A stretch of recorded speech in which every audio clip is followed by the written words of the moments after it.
Hello, hello, hello. Welcome to LadyGang. I am Becca Tobin here with Jack Vanek and Keltie Knight.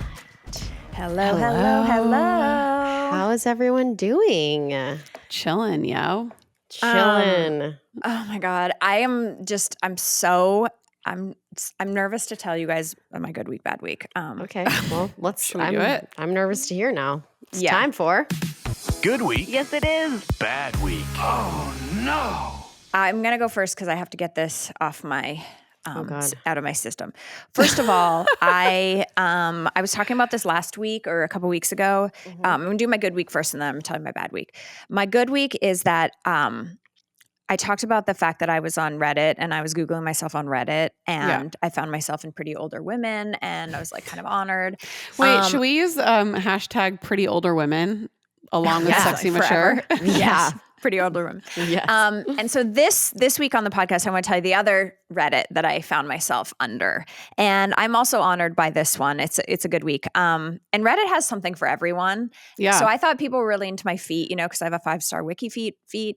But I was going down Reddit and I found myself in celebrities in tights.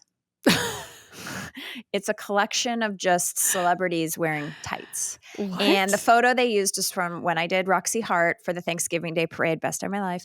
And I'm wearing a black tight and I had a beautiful photo. I'm in a nice bevel. I'm in the costume. I wear tights a lot on E-News too, because like if you're just not having a leg day or your dress is too short, a black tight. I mean, more in the winter, obviously. But anyway, celebs in tights. I'm honored anytime I'm in a collection that says celebs. And is this I'm assuming there's like a sexual undertone to this, but I'm sure. Yeah, I'm sure. Or is it like You're Pinterest welcome. when I'm like, I don't know how to style these loafers and it's like outfits with loafers? Or is it more I don't weird? think Reddit Reddit doesn't works feel for that way. Yeah. Okay. It doesn't. Okay. It's not like a ladies looking for inspiration. It's men looking for weird shit. For niche things. For niche fetishy things. Yes.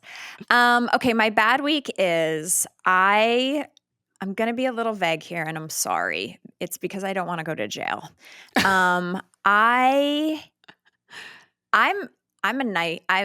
nice person. I'm saying this first. I'm a nice person and I've been working very hard on being nicer when I meet people and just like being more alive and being a little bit more of like a give and take kind of girl, less of a robot. And I'm a girl's girl. Like I will help you. I will meet you for coffee. I will edit your reel for you. Like people call me all the time. A few weeks ago, I hosted Miss USA with Garcelle. She missed rehearsal because she was like, her flight was late. And I literally was like holding her hand, brushing her hair, telling her what to do, telling her what to say, like helping her. And she just looked at me and she was like, oh my God, are you always like this? You're so nice. You're such a girl's girl.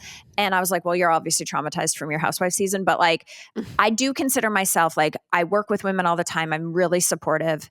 Unless you with me. Yeah. I have done something so evil. I have done something so evil, you guys. I can't even believe I did it. I have forced karma on someone who was a real dick to me. Real dick. I can't even, I honestly can't even have you ask questions because it's too, but I'm telling you all that deep down inside of me, there is a real fucking evil person. It actually scares me. It scares me how evil I can be. I did something so evil. No one will ever know it was me. No one will ever know. It's impossible to trace. But I went and really did the Lord's karma for someone, and I feel 10% guilty about it. 90% I feel justified, and I felt bad about it, but then I thought about our Lord and Savior Jojo Siwa and what she would say, and she would say karma's a bitch. So I just want everyone to know you should be afraid. Was she the first person to use that phrase? No.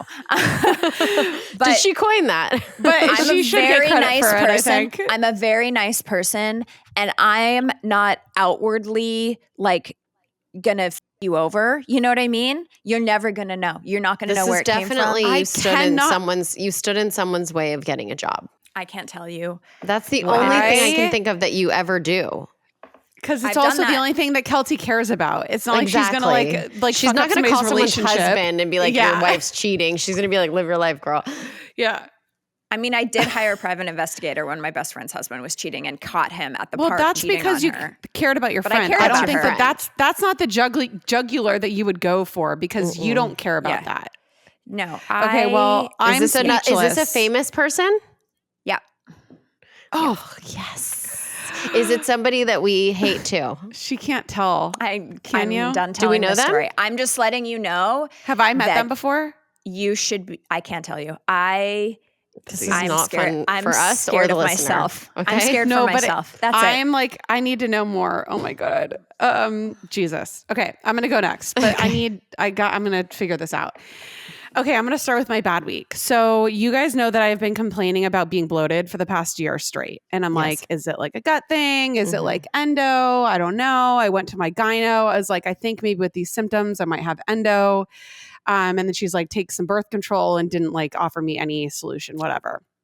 So I posted about it on Instagram and I was like, I don't know what's going on. And I had a bunch of our lady gangers be like, you should go to your fertility specialist because they might be able to like help you better than your gyno obviously did nothing. So I made an appointment with CCRM who did my embryos. Yep. And I was like, because I heard that they, worked with like endo stuff. So I was like, hey, like same thing, blah, blah, blah. And I'm like, the reason why my doctor thought that I probably do have endo is I have this like fibroid on my uterus that they found when I had appendicitis and like whatever. And she's like, okay, well, like, tell me more about the fibroid. Like, what's going on with that? I was like, I don't know. Like, my gyno didn't really say much about it. Like, they measure it every like year or so. And so she's like, okay, well, let's do an ultrasound. So they go and she does the ultrasound and she's looking around my ovaries and she goes, oh, that's not just like a little fibroid. It's 8.5 centimeters on my uterus, which is 3 inches. So I have a 3-inch ball basically on the front of my uterus. And I can feel this. And I have asked my doctor friend questions. I'm like, because I always thought it was poop. I was like, can you feel like poop in your stomach like before it like comes out? Because when I lay down and I do like my stomach massages, it's literally, and I have like a video of it. It's a ball in my stomach, like it's a hard ball on the lower part of my stomach.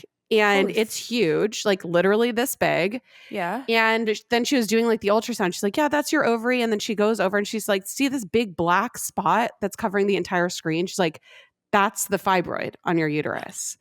So she was like, this could be it probably is what's causing like all of your symptoms. And I looked it up because I was like doing research. It's called a subserosal fibroid. And all of the symptoms are like a feeling of heaviness and fullness in the lower abdomen, which remember when I made you guys touch my stomach and it was like hard as a rock? Yeah. Yeah. Frequent need to urinate. Oh my God. Peeing all the time. Constipation, bloating, abdominal pain, cramping, enlargement of the lower abdomen, pain during sex, which is something that I started having in the last 2 years. And I thought it was like maybe when they took my eggs out, I like something happened. Yeah. But like I have like cramping kind of when we have sex, lower back pain, leg pain, and then an ability to urinate. But I'm like, so are they going to take it out? Is there a solution?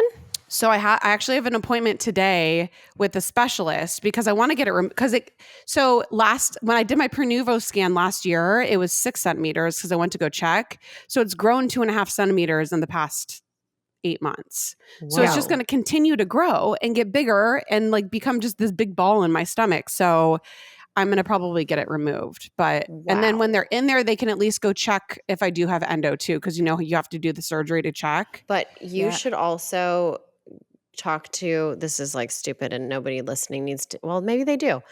Apparently for any kind of like endo situation, you need to go to a very, very, very specialized person. So like when they're in there, they can check it out, but don't let them do any removing of it. Like you need to go to Keltie's doctor who did her hysterectomy, because any OBGYN might tell you they can handle the endo, but really it's like something, and I'm sure that some can, but it's something that is really specialized. No, I know. I'm part of Nancy's Nook endometriosis Facebook group because that's like where all the things are. But that's what they're saying. They're like, because people do like an ablation sometimes where you like need to actually get it taken out.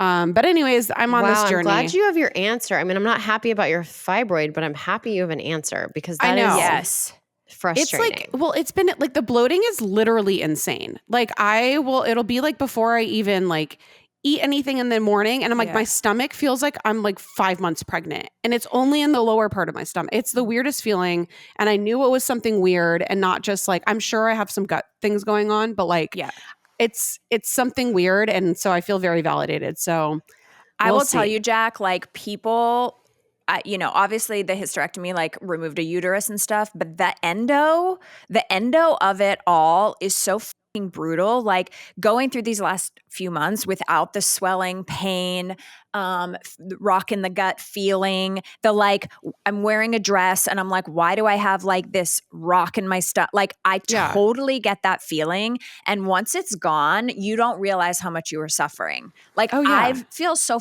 incredible now that I'm so excited for this journey for you, and I hope that they do, and I will absolutely get you in with Dr. Seedhoff. Like he's amazing. Yeah, no, I'm so excited. I just like, it literally like ruins every day because I'm like, I feel disgusting and like weird. It just feels weird. Like it literally feels like there's something like the foreign object in me, which there is. Well, so, and it moves around. It's and so it would be weird, hard guys. if you, like you're pregnant. when you're trying to have a pregnancy. No, it like sometimes it's like on the right side because she said it's like hanging off my uterus. So it's not like a tat. Yeah. So it like moves around in my stomach and I kept trying to have my mom feel it. I was like, feel it. She's like, no. I make Jared feel it. Queasy. Anyways, my good week is when she was in there, she was doing the ultrasound, like moving around, like looking at my ovaries. And she was like, oh, she's like, you have a lot. Oh my, not fibroid. Follicles. She's like, you have a lot of follicles. And she's like, not just for your age, but just like in general. So I was very, because usually, you like after 35, everything goes absolutely into the gutter. But I've got some like, but you already have embryos. Ovaries. So well, I'm going to use the embryos. Use them. Yeah, you don't have to use those follicles ever again. But it just made me good feel young. Yeah. I'm like, I'm not dried up in there. I just have a massive ball. But that is so weird. What is? I can't wait to see it. I hope they show it to us. I'll make you feel it this weekend. No, thank you. Okay, so my good week is actually that we are going to be seeing each other for non-recording extravaganzas and the tour. Like I dreaded, to be honest, I always dread going on tour, not because I don't love it. I know that once I get there, I'm going to love it. It's just a lot of anticipation. And also, like, quite frankly, I've been feeling a lot of like pressure to make sure that my good week, bad weeks are like entertaining and I know. Like, so it's like, it just gets, you don't know what's going to happen until you're there on the stage, and it always works out fine. And we always have the best time.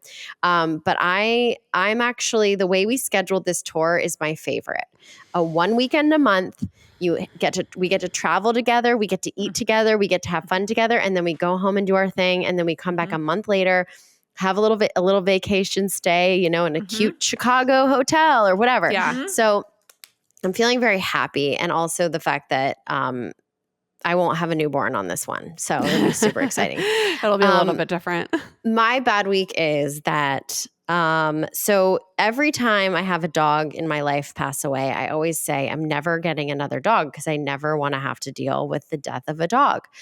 But I stupidly, but greatly, I bought, don't come for me, Barbara for Orly so that Orly had a pal. Now Orly is gone and Barbara is so sad. She's been so depressed. She's never lived her life without a sibling. Orly went 7 years without having a sibling. So now and she was like, I don't want Barbara. Exactly. And when Barbara came along, she was like, really, bitch? Really? But now Barbara is so sad. She's so depressed. She mopes around. And now I'm like, I'm going to have to get another dog. The cycle continues. And that's the thing. I'm like, why do I keep doing this? But I want to get another dog. But then again, life is getting more simplified, with Ford going to school and only having the one dog. Listen, I would take Orly back for another 20 years, but I will say there's certain things where it's like, it's life is just getting simpler with less animals in my house. But I don't know. I mean, if I took a picture, I'm going to take a picture of Barbara right now. We can put it on Instagram. This is what she does all day long. She's literally shoved herself into a corner by the door, using the door stopper as like a pillow. It's so sad, you guys. I don't know like how long this goes on. I've never had 2 dogs at once. I don't know, but that's so sad for her. It's so depressing. Look, it's just so sad. Like, does she need therapy? Does She'll she get need over it at some friends? point. I mean, What look about a she's- cat? I'm allergic, and so is Zach. Oh, Look she's at her. so sad. Oh my She's so sad, God. you guys. Well, could she be sunbathing? She is in the sun. Well, yeah, but she just kind of does this all day now. It's only been a couple weeks, so I'm trying to give it a little time. Give it a little time before you make a rash purchase. Yeah. I know. You And know, no one's see gonna if be she oily, like perks so back up. yeah, we'll try. All right, well, who's When coming we up? come back, Lauren Speed, the OG most is successful Love is Blind. Blind queen, is here. Queen. The Lady Gang. Our guest today is an entrepreneur, author, and one of our favorite TV personalities after finding love on Love is Blind and then appearing on The GOAT alongside our friend Kristen Doty. She is so inspirational and she has launched a mega media career. YouTube, Instagram, podcast. She's got it all and she's here with us today. Please welcome the beautiful Lauren Speed. Woohoo! Thank you. Wow, that was great. I need We're you to do that everywhere I go. That was awesome. We're so excited to have you. So Lauren and I met a few months ago. We did an event for Marshalls in Atlanta and she hosted the entire thing. Like she was like the mistress of ceremonies and we were hanging out backstage and I just loved your energy and you're so easy breezy. And it was just really, really, really fun to meet you. So I want to start with a big congratulations to you because you won Netflix's Cutest Couple. Yes, Oh, well, we got the award. is there even a competition? Who else was nominated? You know, I say the same thing, but no, our supporters go so hard for us. And that was like a big thing for me and Kim because I think that it really made a statement just that even if the show came out 4 years ago, like our supporters are still riding hard. Like they don't play about us. So it was such an honor. The event was super fun. We got to go there and meet like all of the other Netflix reality stars, some of them for the first time from all of the different shows. So it was a good time. Were you starstruck by any of the other couples? You know who I was starstruck by? Have you guys seen Love on the Spectrum? Yes. Oh my Have you watched- God, oh my favorite God. show ever. What? So Connor was there. Oh, And Connor. so me and Cam walked up to Connor. We're like, we love you so much. And he was like, thank you. And his mom was there and it was great. So They have I the would say I was cutest starstruck. family. Like, Cutest. man, aren't they so cute? So Cutest. sweet. Love them. So for people who don't watch Love is Blind, you were season 2? Season one. Season Season 1. You were I'm the the OG. OG. Right. You Yeah. were season 1. You went on the show and you actually found love. And now you are married to the person that you met and have all these businesses together. What was happening in your life when you applied to be on the show? Because I always find it interesting. Yes, now everyone signs up for these things because they're like, I would be great on this or I want to go on The Bachelor. But like when it's a brand new show that you've never heard of, like how did you get involved? Were you trying to get into entertainment or were you like just, I can't find a man?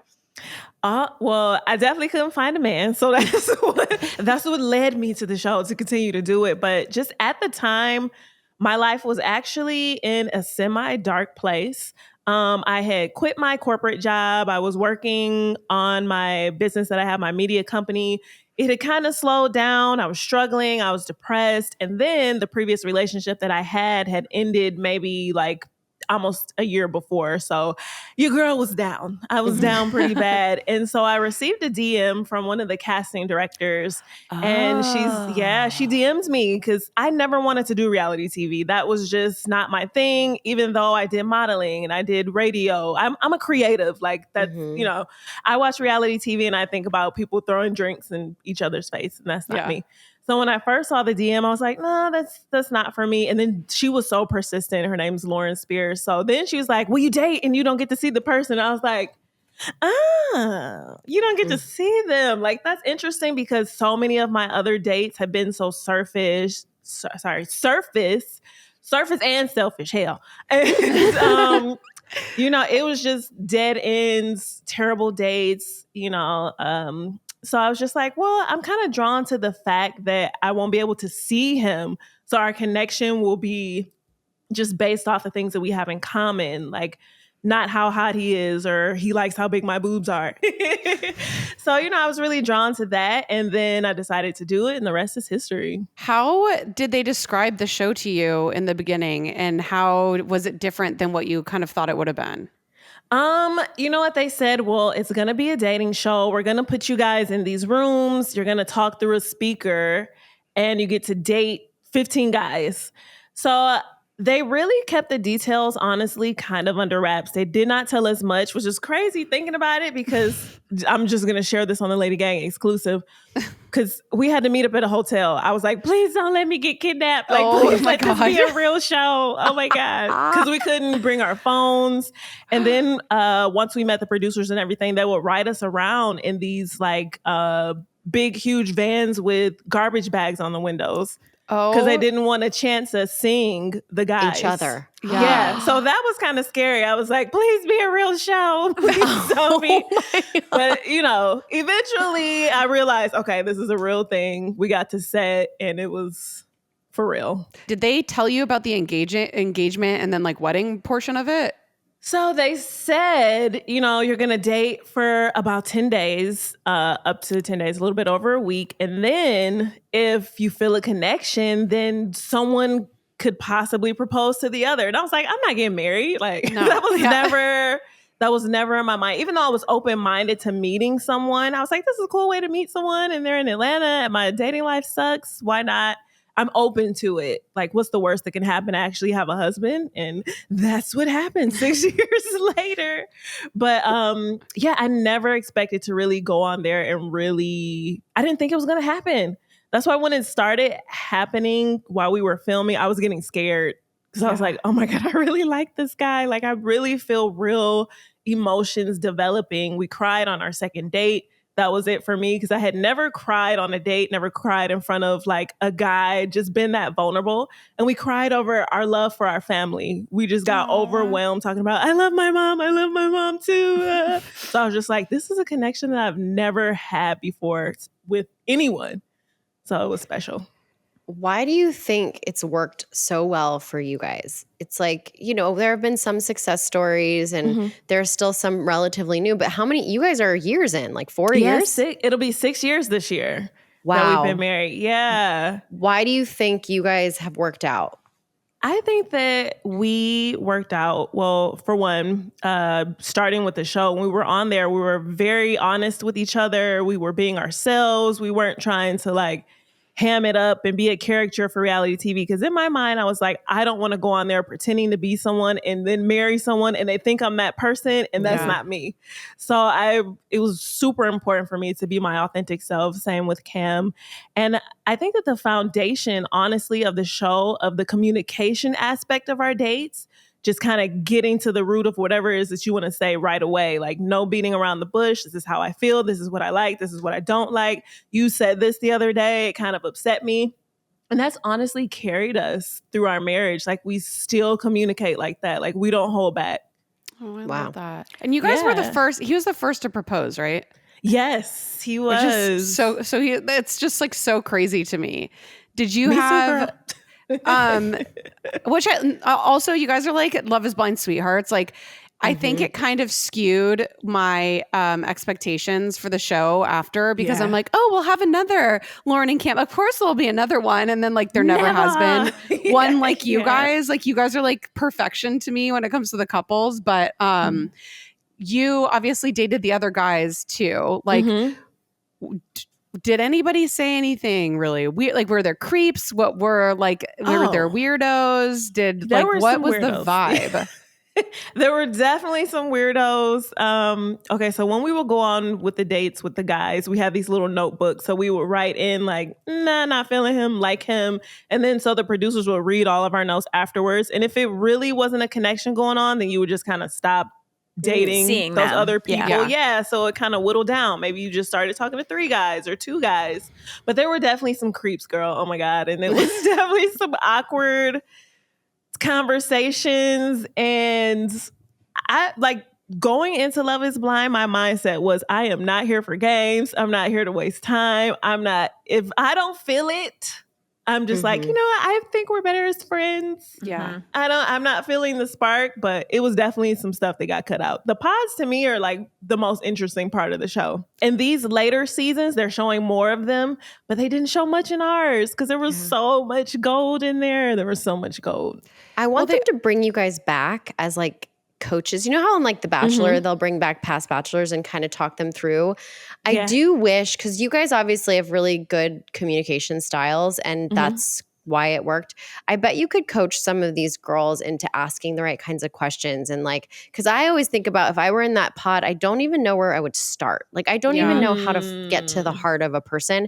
And you and Cam both really are so good at it. They need to bring you back as consultants. Yeah, I mean, Netflix, pitch I'm it. here. You know, She's ready. I'm here whenever you're ready. There's been many people that have wanted you guys to be the hosts, me included, but I've seen that swirling around the internet a lot. Yeah, and there that's a question I wanted to ask. So there's been so much up and down about Nick and Vanessa, and like obviously from an entertainment standpoint, when Netflix is launching a show, you need famous people to be the host, especially if you're going to have a rotating cast of characters, right? You need like the outward facing who can do the press, who can talk to the magazines, like all that. And you know, Nick and Vanessa's been a TV host since TRL. I mean, she's an incredibly talented host. And I love the idea of Nick and Vanessa, but they're not really on it. You know what I mean? Like, how much did you see the hosts when you were in the show? Was it just the reunion, or did they come check on you? Were they mentoring you? You know what? Throughout the whole filming, I think Vanessa and Nick only peeked in on the first day that we got there when we did the wedding dresses, like the big moments. Then they popped in on our wedding, which I don't think they popped in on anyone else's wedding. That's why I was like, oh, this is special. They brought Nick and Vanessa to our wedding. And so I saw them definitely under 4 to 5 times the whole time that we were filming for that 2 months. Yeah, that's So they crazy. weren't there that often. What and are your thoughts on like the hatred they get as hosts? I mean, I hate that they get hatred as hosts. I mean, Vanessa and Nick are so sweet. Vanessa's so personable. I think that she's a great host. Same with Nick. I do understand, not, you know, I love them. I think they're a good hosts. That I think that the viewers, like you mentioned, they mentioned Cam and I because we've already had that experience. Like, that's a once in a lifetime experience. Not a lot of people know what it's like to go on that show and fall in love. So, I mean, nobody can kind of explain that but us, especially being the first season, the OGs, you know, It it only makes makes sense to sense. me. Yeah. But Well- I definitely respect them. So they can do their thing. They just weren't asking the right questions at the reunion for the past couple. Because also it's gotten so much more dramatic as these seasons have gone on. And I feel like they like try to mix and mingle like almost matches and stuff like that more to just like drum up the drama, which I love drama. But like that's what I think that your season was a little bit different because it was a little bit more straightforward, I guess, of like. Absolutely. What I I'm agree. interested in is what were you when you weren't in the pods and filming and you weren't allowed to be like mixing and mingling, what were you doing? Like, were you just in a hotel room by yourself? No, they're in the house with each other, right? I don't. they So don't say that, basically, right? there was a set and then there was a hotel. So we were on the set 16 to 18-hour days. Ooh. Yeah, it was crazy. It was crazy. So when we got back to the hotel and we shared rooms, I was roommates with Gigi, if you guys remember from my season. And me and Amber were also roommates separately because if it was a group of girls that went home, they would reconfigure who was staying with each other. Damn, they couldn't even give you your own room? Girl. And they have to Listen, terrible. it's a stranger? whole story. It's a whole story. With And that. what if you both were falling for Like the same guy at the same Oh, time? it happened. That happened. Yeah, originally it was supposed to be trailers, but it was a roach in the trailers. We were supposed to like be we were supposed to be on the actual sound stage. Well, thank God And- that didn't work out. Oh on yes, the Netflix. girls were like, "Hell no, y'all are not about to have us sleeping with roaches." So then they broke down and they got us the hotel rooms. But we had to Wow. share. So fancy. Outside of that, we would just go to sleep in the hotel rooms. I remember it was one time when me and Gigi, we were rooming together. We got off the set and then we went in. We were like, we don't have any TV. There's no music. What are we going to do? So Gigi randomly like was searching through the room. She's very whimsical. She's very Gigi. And so she like found a Bible and she's like, let's just flip through it and see what verse it lands on.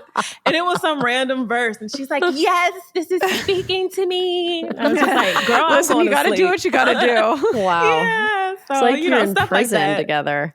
I know. It felt like it sometimes. Yeah. Wow. I'm very interested in because I, created and executive produced a show a couple years ago where I had to get contestants, and I was shocked by the amount of casting, like how difficult it is to cast, and then the amount of psych evaluations and all these things you had to do. Can you discuss a little bit about what your testing and auditions and psych evaluations and handing over your unborn babies to like Netflix, like what was that all entailed?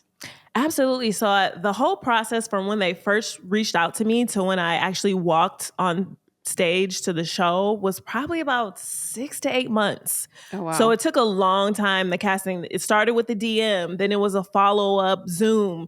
Then once they liked me on that Zoom, I had to get on another Zoom and another Zoom. And then they're like, okay, well, we like you enough to test you for your psych eval. So I had to go and speak to some random psychologist, and they give you this long form. It's like 50 pages long, and you're checking like, yes, I do feel this way when people drink my juice. It makes me angry, or it doesn't make me angry. Side notes, I think that some people probably did not pass the psych eval, but they just have them on the show anyway. Or they lied. Child, it was some characters in there. Yes. So yeah, it's just a whole entire long, lengthy, months-long process to the point where I didn't even think I made the show. Like it had been 6 to 8 months. I was actually out of town. I was in Paris, and I hadn't heard from them. This was like 3 days before they were supposed to start filming. So I'm like, okay, I didn't make it. I'm kind of sad. And then so, I received a text, and they said, Lauren, we want you to come on the show. Then they called me, and I was like, oh my God, I have 3 days. I have to get close. Yeah. So for me, it was very long because I had even been like, oh, I didn't make it.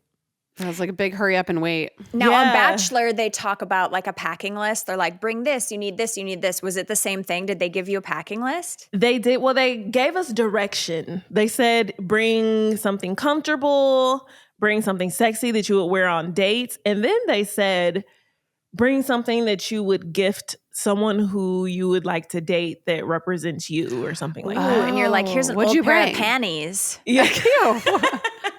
What did I bring? I forgot to bring something. So when we were on set, I was like, yeah, give Cam some Hennessy because I liked cognac at the time. All It turned right. out he liked cognac too. That was the whole thing, the whole story behind when I was like, Cam, I think I love you. Like right in that moment, I was like, I love Hennessy. He said, I love Hennessy too. And I was like, Cam, I think I love you. But they cut it to make it, I do love him.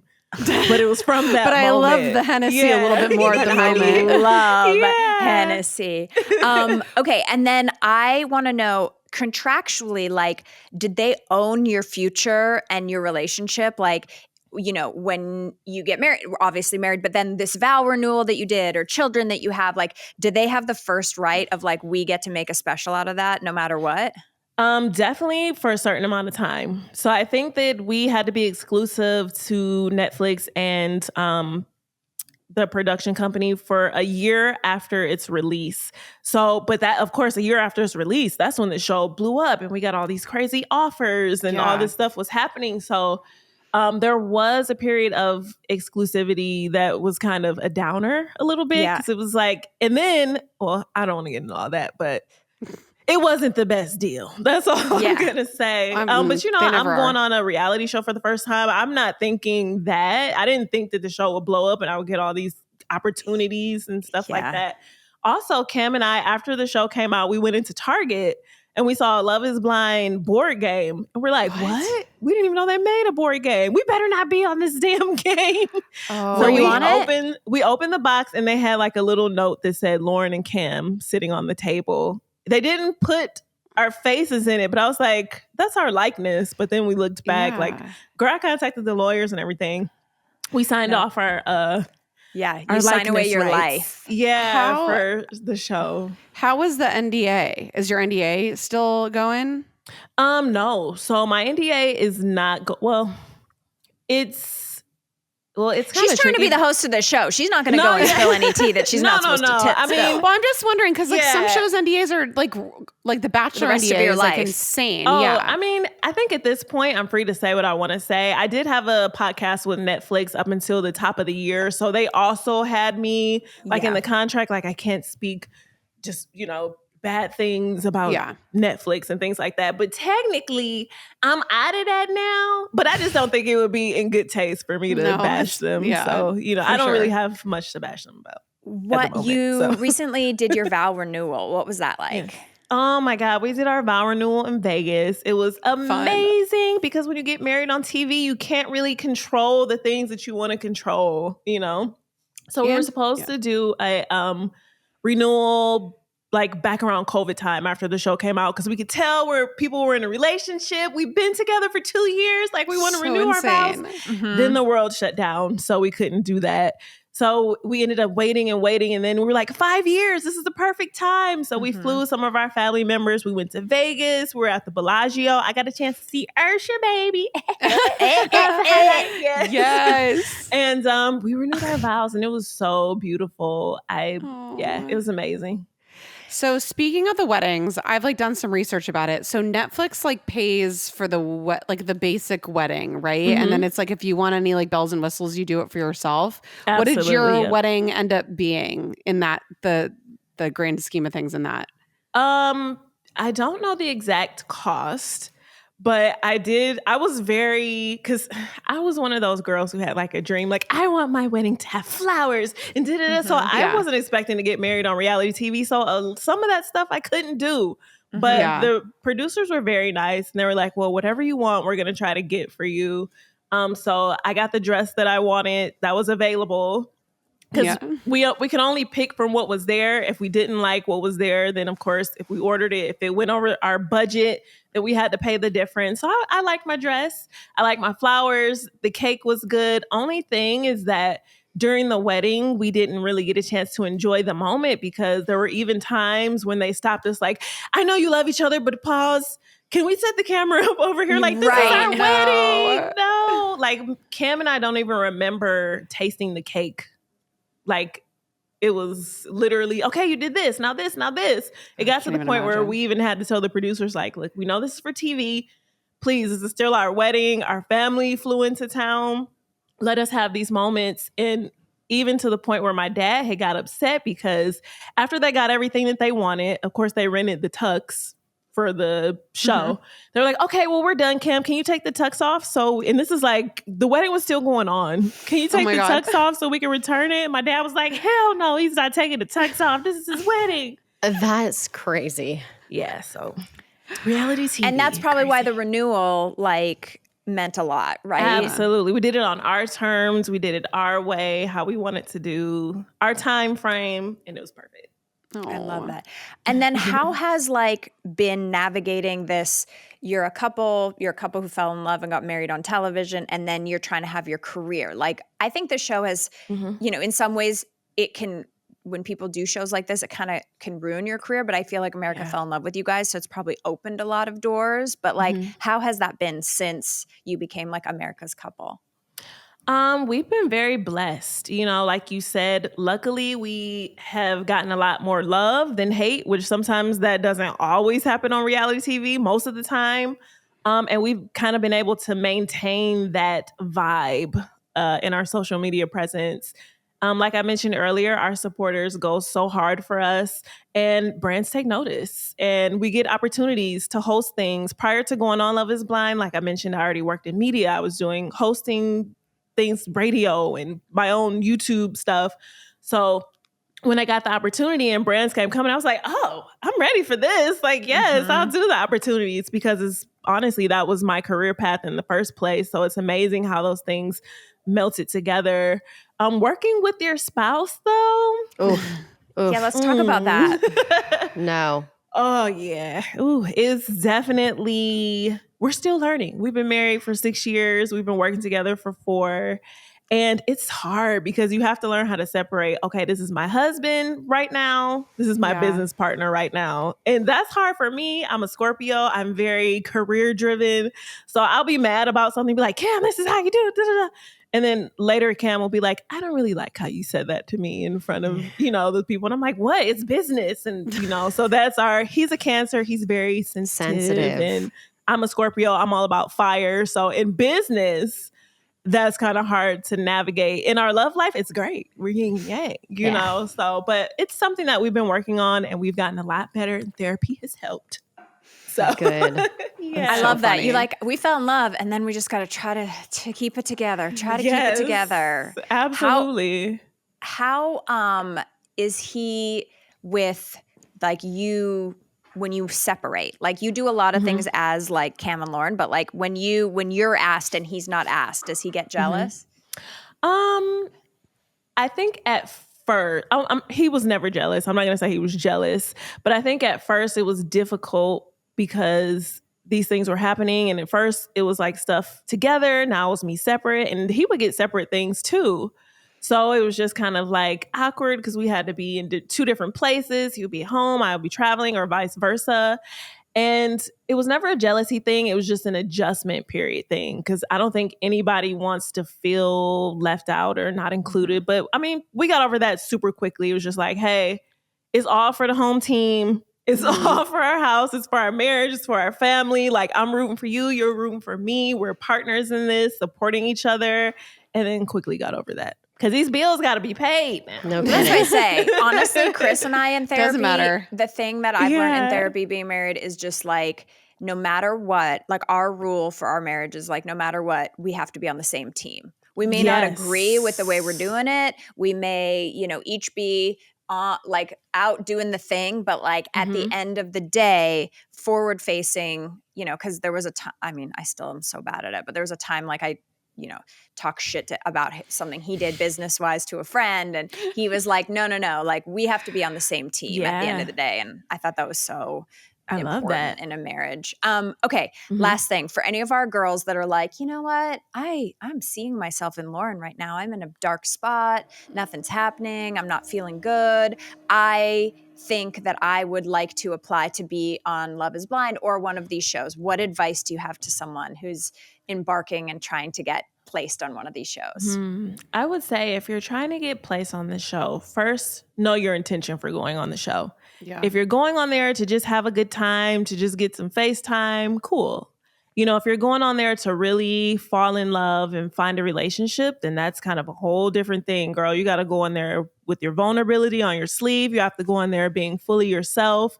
You have to go on there mentally prepared for what could come after. Everybody may not like you. Nobody may like you. But as long as you like yourself, and you want the best for yourself. And that's even something that I realized throughout the process. I was like, yes, this is about finding a partner. But honestly, I found out so much about me and things, why my last relationships, I didn't notice I was doing this in that relationship. I don't want to carry it over here. So it's really a lot of self-work, in addition to finding someone to add into your life. So just be mentally prepared, go in, be yourself, be vulnerable, but don't be stupid. Okay? Be vulnerable, but don't be stupid, girl. Still be smart now. Okay? Because it is a TV show. Yeah. So don't go on there and do anything that you'll be embarrassed by, because it cannot be deleted. Oh, there's no delete. We know it. Yeah. Lauren, I love this. I love seeing the inside of like how the sausage is, how the reality show sausage is made. So thank you so much for that. And you guys, you can check out Lauren. Her Instagram is Need4L-Speed. And there's a link tree on there that is never ending. You can get involved in all of the products she's a part of. Of course, check out her book, Leap of Faith. Everything she's doing. You guys are so freaking cute. I'm so glad we met and are friends. Yes. And we will See you next Tuesday.